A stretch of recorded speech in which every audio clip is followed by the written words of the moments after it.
নিয়ে দেওয়ার পরে সাগরের মাঝখান দিয়ে যখন রাস্তা বের হলেন, মূসা আলাইহিস সালাম সে রাস্তা ধরে অপর কিনারার দিকে যাওয়া শুরু করে দিলেন।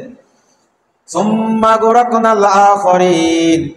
আর এই আয়াতের শেষে বলছেন যে মূসা আলাইহিস সালাম যখন এই রাস্তা ধরে অপর কিনারায় পার হয়ে গেলেন, তার পশ্চাদাপন যারা করেছিল ফিরআউনের দলবল, তাদেরকে আমি এই পানিতে ডুবে মেরেছি।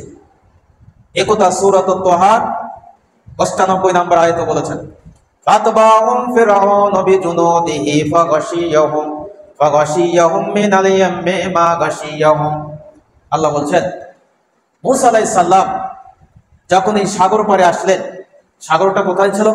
অনেকে বলেছেন ভূমধ্য সাগর, আবার অনেক তাফসীরকারক বলেছেন নীল নদের একটি বড় হ্রদ ছিল। এই নীল নদের এখানে এসে মূসা আলাইহিস সালাম আটকে গেলেন যে সামনে পানি, পিছনে হলো ফিরআউনের সৈন্যবাহিনী, আমি এখন কি করব? আল্লাহ বললেন মূসা চিন্তা করো না, তুমি তোমার হাতের এই লাঠি দ্বারা পানিকে আঘাত করো, আঘাত করার সঙ্গে সঙ্গে